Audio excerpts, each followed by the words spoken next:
kebahagiaan ketika kita milih Islam moderat. Islam kita diajarkan guru-guru kita, utamanya oleh guru kita Mbah Maimun. Saya juga sering ketemu beberapa ulama dunia, termasuk Habib Umar. Saya juga ikut sowan ke sini pas beliau sama Habib ini Hasan Toha Putra di sini sama orang-orang moderat. Itu cara berpikir juga luar biasa indah. Beliau pernah cerita ya, beberapa ulama lah, banyak yang cerita itu.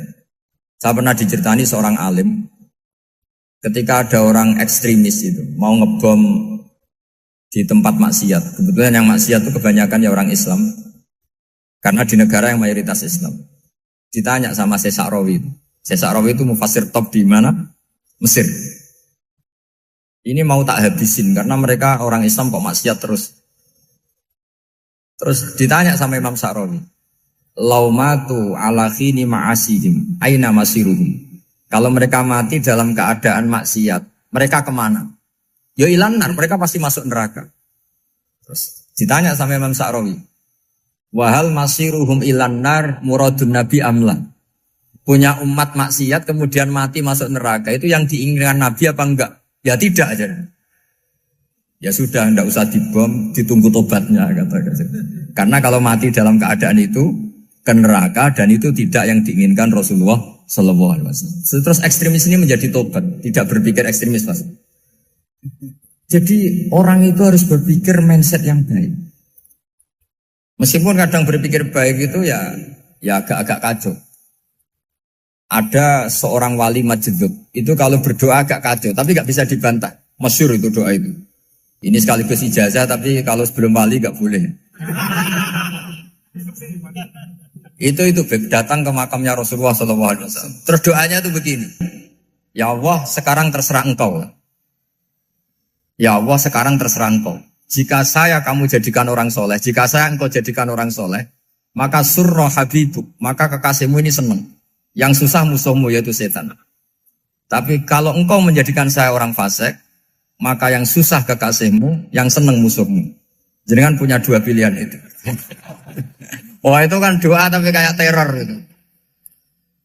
Ya jadi berdoa di Raudhah. Wah itu pasti mandi itu karena agak-agak maksa Tuhan itu. Ya Allah, engkau punya dua pilihan. Jika saya jadi orang soleh, maka kekasihmu ini senang. Musuhmu yang susah yaitu setan. Tapi jika saya jadi orang fasik, maka musuhmu yang senang, kekasihmu yang susah. Mohon terserah jenengan, mau menyenangkan kekasihmu, apa menyenangkan musuhmu gitu. Kira-kira gimana? Kalau tertarik boleh doa itu dipraktekkan. Tapi kayaknya kalau copy paste itu gak keren, apa? Jadi dulu orang itu muamalah sama Allah dan Rasul itu rileks. Rileks itu nyaman karena ya tadi Qul bi fadlillah wa bi rahmati fa bidzalika falyafrah. Sehingga Imam Izzuddin bin Abdissalam itu ngendikan innal ladzina yarmunal muhsanatil ghafilat. Di antara kebaikannya ibu-ibu atau mbak-mbak ini harus berstatus ghafilat. Perempuan-perempuan pelupa. Ghafilat itu pelupa. Pelupa dari kenikmatan maksiat sehingga mereka dengan taat. Misalnya ada ibu-ibu atau mbak-mbak atau juga bapak-bapak tahajud, kemudian nyaman dengan tahajud itu. Kira-kira terbersit enggak ingin maksiat? Enggak kan, karena sudah nyaman dengan tahajud, dengan taat. Maka dibutuhkan kenyamanan dalam beribadah. Sebab itu ala bidzikrillahi tatmainnul qulub. Makanya saya termasuk kiai yang setiap ngaji itu happy, seneng. Karena ini untuk kampanye, seneng dengan ngaji, dengan taat itu sudah luar biasa. Kayak apa kalau mereka senengnya kalau nunggu melakukan maksiat. Jadi termasuk bentuk perlawanan kita terhadap maksiat adalah usahakan kamu tuh bahagia, senang dengan taat billah. Sehingga ini mencukupkan kita tidak berkebutuhan maksiat. Meskipun kita ya manusia, pasti suatu saat atau sudah pernah maksiat. Serasa diceritain lah, itu mesti gitu. Lah orang-orang dulu itu orang yang sukses mengelola bahagia ma'allah wa billah walillah. Jika wali-wali dulu itu jadi wali itu tidak mesti karena ibadahnya banyak itu enggak. Mereka orang yang ibadahnya itu biasa. Biasa-biasa sekali. Ulama-ulama dulu ibadahnya biasa sekali. Tapi qulubuhum ma'allah, hatinya itu ma'allah. Itu ada seorang wali itu jadi wali, Umar bin Abdul Aziz yang dikenal Khamisul Khulafa. Khamisul Khulafa. Di luar Khulafa Ar-Rasyidin 4, di antara yang soleh adalah siapa? Umar bin Abdul Aziz. Itu ketika mau meninggal, itu senangnya bukan main. Itu semuanya nangis, beliau senang. Terus tanya, kenapa kamu senang? Memangnya saya kalau mati itu kemana aja? Ila khairi madhubin ilah, ke zat terbaik. Dibang urip mbek kowe bulet atau mbek arhamur rahimin kan. Yaitu Allah Subhanahu. Jalaluddin Ar-Rumi ketika mau meninggal itu muridnya nangis semua, beliau marah. Kamu harusnya pesta karena saya mau ketemu kekasih saya, malah kamu tangisi. Goblok sekali kamu katanya. Jadi orang-orang dulu itu luar biasa. Karena tadi mereka tidak ingin ketemu Allah itu dianggap problem. Harus sesuatu yang membahagiakan. Makanya wali-wali itu kalau berdoa begini. Wa khairu ayyami yauman alqa fih, dan jadikan hari terbaikku adalah hari ketika saya ketemu engkau ya. Pernah dengar doa itu? Wa khairu ayyami yauman alqa fih, dan hari terbaikku adalah hari saat ketemu engkau. Aman kan enggak? Sampai mati ku wedi. Saya tidak tahu wedi dosa apa wedi Israel apa wedi malaikat siapa? Mungkar nakir. Sebenarnya tidak perlu seperti itu. Karena cara pandang Nabi itu ini bisa dipraktekkan. Kalau kamu orang baik, mati artinya apa? Ya baik. Karena husnul khotimah. Kalau kamu orang yang buruk, itu kata Nabi, anggap saja mati itu akhir dari keburukan kamu. Nak kowe urip terus, malah maksiat terus. Maka Nabi itu kalau ngajari kita berdoa gini, Allah maj'alil hayata ziyadatan li fi kulli khairin wal mauta rohatan li min kulli syarri. Ya Allah, kalau saya hidup, ya anggap saja ziyadah fi kulli khairin, berpotensi nambah kebaikan. Kalau saya mati, anggap saja ini akhir dari segala keburukan. Maka saya berkali-kali, banyak tradisi ulama-ulama NU, ulama-ulama pesantren, ya ada hanya NU, pokoknya ulama-ulama alim, itu kalau ada orang mati, orang nakal gitu mati, ini saya gitu. Itu hadirin mesti gak terima. Wapi enang itu wong wakal. Tapi dipaksa sama kiainya, saya gitu. Lama-lama dipaksa. Saya gitu. Padahal ning atine kiai wis ra iso maksiat meneh wis saya gitu. Karena dengan mati berarti saya sudah tidak bisa maksiat lagi. Jadi Nabi melihat hidup dan mati itu segampang itu. Kalau al-hayata ziyadatan li fi kulli khairin wal mauta rohatan li min kulli syarr. Coba kita ke depan itu kan ada potensi zina, potensi korupsi, potensi maksiat. Yang bisa menghentikan potensi itu apa coba? Mati ya, udah pintar ya. Sudah maju. Berani mati? Berani. Tapi jangan di sini ngel-ngelo panitia. Artinya yang selama ini kita risau dengan kematian, dengan apa? Nabi ngajari kita tadi. Allah maj'alil hayata ziyadatan li fi kulli khairin wal mauta rohatan li min kulli syarr. Ya Allah, jadikan hidup ini sebagai bekal menambah kebaikan, dan suatu saat kalau saya mati, semoga itu akhir dari segala keburukan. Jadi artinya Nabi itu ngajari kita itu positif terus. Sama seperti ulamanya tadi. Nak lagi rukun mbek tonggo ya sanggep ae kanca keapian. Nak nenengan ben ra utang tenan. Jadi pokoknya penak terus itu. Nak bojo lagi ngamuk, alhamdulillah gak ngajak belanja. Nak pas rukun ya alhamdulillah kok lagi rukun. Jadi gampang semua. Makanya ada seorang alim itu ngendikan begini, ada yang tanya. Saya tuh dulu ketika kaya, teman saya sering main ke saya. Setelah saya miskin gak ada teman-teman yang ke saya. Dikira si Habib ini kebetulan orangnya Habib itu mendukung keluhan dia. Ternyata enggak. Si orang alim itu bilang gini, malah bagus toh gitu. Kowe wis melarat buruhe wong. Ya sudah kamu miskin buruhnya orang lain. Misalnya tukang manol di pasar atau tukang becak. Kemudian teman-teman kamu datang, malah kamu malu tuh jadi tontonan. Bagus kalau mereka lupa, pas kamu miskin enggak ada yang lihat katanya. Jadi apa ya, dianggap enteng saja gitu. Akhirnya orang ini gak jadi ngeluh. Selama ini kan kita ngeluh ya, ketika miskin teman-teman gak datang. Coba kalau mereka datang pas kamu buruh bikin botol di orang lain. Mantan bos buruh, malu gak? Milih datang apa enggak? Nggak lah, sudah bener itu. Jadi ulama dulu itu makanya sering baca biar tahu solusi hidup. Jadi ulama dulu tuh gampang sekali melihat kehidupan itu. Gampang sekali, indah, gampang.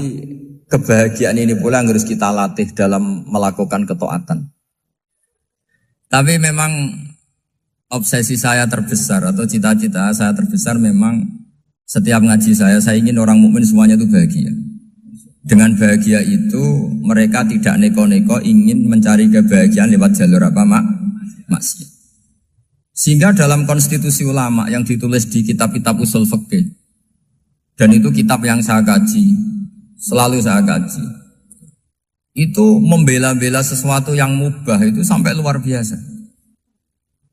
Karena melihat mubah itu, misalnya Anda tidur itu berstatus mubah, Anda bermain catur berstatus mubah, Anda rileks sama teman jagungan semalam dengan teman rektor atau dosen atau yayasan itu, melihatnya bukan mubah, tapi tarkul maksiyah. Misalnya saya semalaman asik musamaroh itu jagungan malam sama Habib Toha Al-Munawwar. Itu awang hitungnya bukan, wah ini jagungan ngalor ngidul tidak penting tuh enggak. Malam itu bahak tidak ke dugem, tidak ke tempat maksiat. Sehingga ada ulama yang mengatakan mubah itu enggak ada. Saya ulang lagi, mubah itu tidak ada. Kan umumnya ulama bagikan wajib, ya kan, haram gitu. Terus diantaranya mubah, sunat, makruh. Ada ulama yang mengatakan mubah itu tidak ada. Kenapa? Logikanya begini, itsma min mubahin illa wa yatahaqqaqu bihi tarku haramimma. Karena ada mubah yang Anda lakukan kecuali saat itu pasti ditinggalkannya sebuah keharaman. Misalnya Anda sedang jagungan sama istri di luar, di rumah, asik di rumah semalaman. Mungkin bahas hal-hal yang ringan. Mungkin melihat sinetron atau apa yang ringan. Tapi di situ terjadi Anda meninggalkan ke tempat-tempat maksiat. Sekarang ninggal maksiat itu wajib apa mubah? Wajib. Padahal Anda sedang melakukanmu. Nah itu dicatat oleh Allah itu tarkul haram, meninggalkan keharam. Jika masyhur dalam cerita wali-wali itu, Abu Yazid yang seperti itu ibadahnya pernah tanya, ya Allah lalu yang makomnya orang seperti saya siapa? Karena beliau semalaman ibadah terus. Sama Allah dijawab, ya yang tidur di pinggir kamu itu. Abu Yazid, loh kok bisa ya Allah? Dia kan tidur terus. Ya kan dia tidur berarti meninggalkan keharaman. Ngomong sing potongan tukang maksiat itu apik turu apik melek kira-kira. Apik turu. Timbang sama nak melek pola wis turu ae kira-kira gitu. Jadi enggak usah dipaksa tahajud, dipaksa qiyamul lail itu. Iya kalau qiyamul lail. Kalau dapat informasi, ke sini ikut saya terus katut kan repot. Jadi perlawanan terhadap maksiat itu sebetulnya gampang dalam Islam karena tadi nggak ada sesuatu yang mubah kecuali saat dilakukan berakibat meninggalkan keharaman. Mudah sekali. Jika banyak orang jadi wali itu karena melakukan mubah. Itu ada orang jadi wali itu karena sering makan. Ya makan-makan biasa itu. Karena ketika makan, ya Allah, betapa doifnya saya. Katanya saya presiden, katanya saya rektor, saya kiai. Ternyata kalau nggak makan tuh lemes. Apa hebatnya makhluk yang bergantung makhluk yang lain, yaitu makanan. Nah karena seperti itu terus dia al-laja'illallah, terus dia sungkeman ning Allah. Betapa lemahnya saya.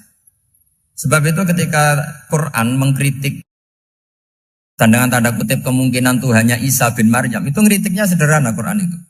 Mal masih ibnu Maryam illa rasul qad khalas min qablihir rusul wa ummuhu siddiqah kana yaqulanit ta'am. Isa itu tidak Tuhan, wong dia makan. Kamu kebayang nggak misalnya punya Tuhan, wah tadi Tuhan mampir ke rumah saya, dia lemes. Setelah tak kasih makan sehat lagi gitu. Itu kan nggak kebayang. Tapi Tuhan marung di rumah saya, lemes tak gratisin, kayaknya tidak punya uang gitu. Setelah makan, wah gairah lagi. Kebayang nggak punya Tuhan seperti itu. Sehingga Quran kalau gojlok sederhana, karena yakulanit to'am.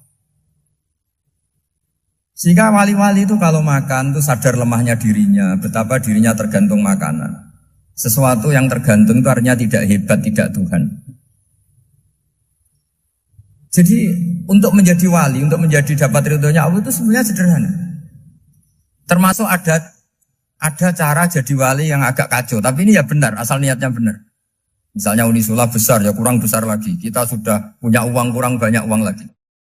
Itu Nabi Ayub, itu kan seorang nabi. Pernah diuji Allah, ini ada di Sahih Bukhari. Nanti kamu tanya, hadisnya Sahih enggak? Ini ada di Sahih Bukhari. Kadang orang kota itu aneh. Enggak ahli hadis tapi tanya, Sahih enggak? Padahal anda kan dibodohi Sahih, ya ngandel saja. Jadi kadang ya aneh. Oh enggak tahu kok tanya. Itu Nabi Ayub itu sudah kaya, pas itu sudah kaya. Bukan cerita yang masih miskin, memang sudah kaya. Beliau di kamar dihinggapin satu belalang dari emas. Setelah belalang itu dikejar, ternyata yang jenis itu banyak, semuanya dari emas. Ngambil sana sini, ini yang kesak ini dipenuhin, saku ini dipenuhin, sampai banyak. Sama Allah digojlok. Kamu itu nabi saya. Kenapa kamu mengumpulkan harta sebanyak itu? Kamu itu nabi saya kok rakus? Jawabannya Nabi, ya Allah, siapa yang bisa kenyang dari rahmatmu? Gitu. Ya, jadi kalau kamu punya uang 1 miliar, kok ingin 1 miliar 100, ingin 1 miliar 200, itu cara ngitung bukan uang. Ya Allah, siapa yang bisa kenyang dari rahmatmu? Karena rahmat Allah tidak terbatas, sudah Gusti tenang saja. Meskipun saya gini, rahmat Anda tidak akan habis. Sehingga waroi ada ilmunya, tomak juga ada ilmunya. Termasuk ragus itu juga ada ilmunya. Misalnya begini, ini contoh ragus yang ada ilmunya begini. Ini saya beri contoh. Mungkin yang boleh niru orang-orang soleh, kalau nggak soleh jangan. Imam Syafi'i ini cerita nyata. Imam Syafi'i itu dulu ketika ngaji masih muda itu nggak suka sama guru yang kaya. Kebetulan dia punya guru miskin terus. Namanya Sufyan As-Tsauri, itu miskinnya Masya Allah. Sufyan bin Uyainah juga miskin. Jadi dia miskin, punya guru miskin terus. Sehingga idolanya ya sama guru-guru yang miskin. Suatu saat guru-guru ini menyarankan dia ngaji Imam Malik. Imam Malik itu kaya raya. Itu babutnya Imam Malik kalau diinjek, itu mata kakinya tidak kelihatan, saking halusnya. Kalah, Indonesia kalah. Imam Malik itu gaya. Kalau ngaji di kursi tinggi terus pakai bukhur itu, pakai jubah Arab yang mahal. Pokoknya mewah kali Imam Malik. Terus dia mulai ini kiai kok kaya. Kemudian setelah beliau alim, tanya, saya harus ngaji siapa setelah ilmu jenengan habis kira-kira gitu. Kata Imam Malik, sudah, kamu tidak usah perlu ngaji saya, kamu sudah alim alama. Terus Imam Malik datang ke Baki. Zaman itu Baki itu semacam kayak rentalan ya, semacam Grab lah kalau dulu.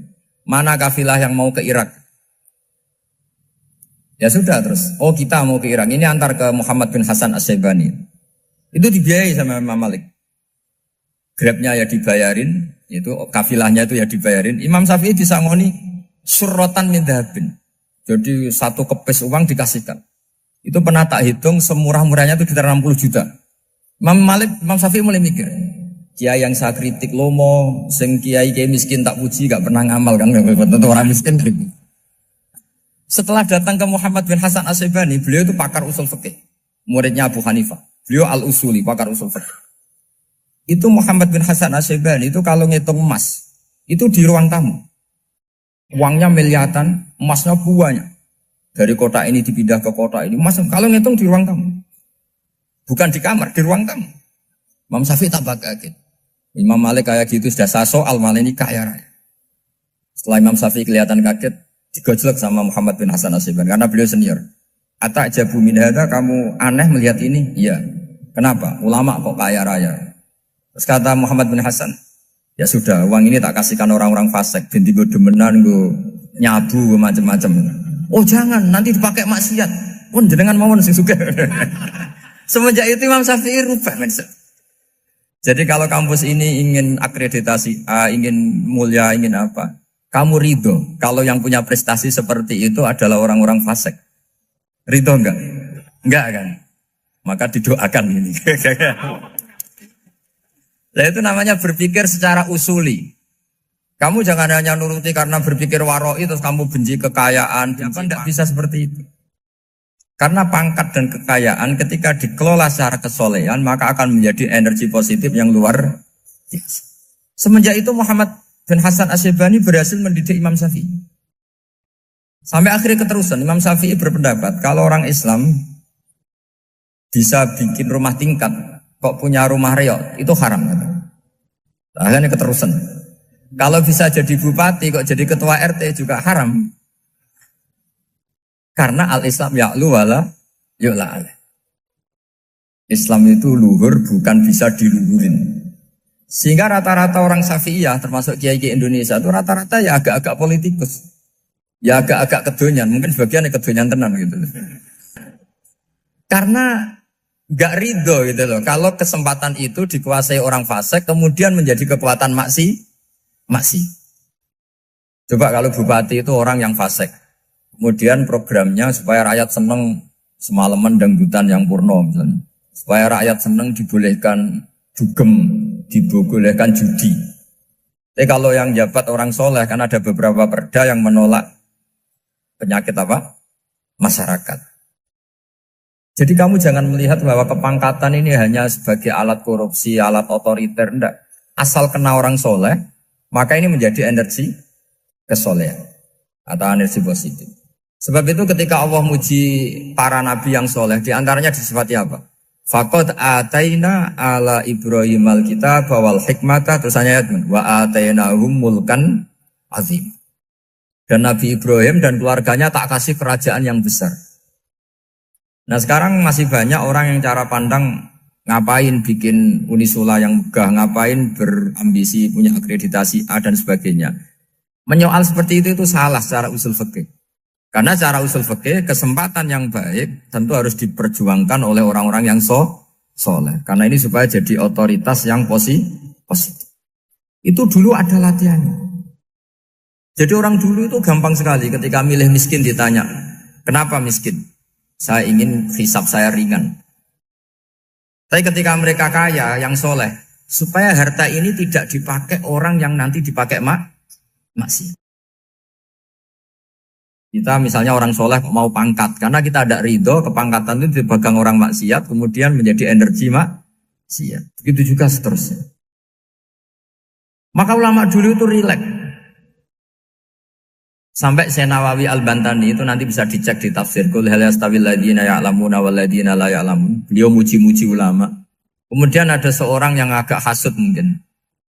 Tanya begini. Hebatnya ulama itu begini-begini. Terus ditanya, tapi kenapa kita sering melihat ulama ngantri proposal di rumahnya bupati kan? Sementara bupati nggak pernah datang ke ulama ngaji ihya. Jawabannya Imam Senawawi itu unik. Ya karena ulama itu tahu gunanya uang, sehingga nyari uang untuk pondok, untuk masjid. Sementara bupatinya tidak tahu gunanya ilmu, maka tidak pernah ngaji. Jadi ya ringan saja. Jadi ya sudah seperti itu. Jadi kalau ada ulama kedonyan, anggap saja karena tahu gunanya uang. Jadi kenapa ulama ngantri di kabupaten, bukan bupati ngantri di ulama? Jawabannya, karena ulama tahu gunanya uang. Sementara bupatinya nggak tahu gunanya ilmu. Ya, kira-kira gitu lah. Ada ustadz tidak ganteng, kesensem rondo cantik, karena tahu gunanya ustadz itu. Artinya tahu gunanya kalau saya nikah nanti punya anak jadi gus, kan dia kiai gitu. Tapi rondonya raro gunanya dia karena miskin gitu. Jadi ulama dulu itu rileks. Rileks, menafsirkan apa saja itu rileks, termasuk saat terpojok. Itu rileks. Karena semuanya dianalisis pakai ilmu. Sehingga ciri utama wali itu apa? Ala inna awliya Allahi la khaufun alaihim walahum yahzanun. Enggak ada rasa takut, enggak ada rasa gampang. Karena melihat sesuatu itu gampang saja.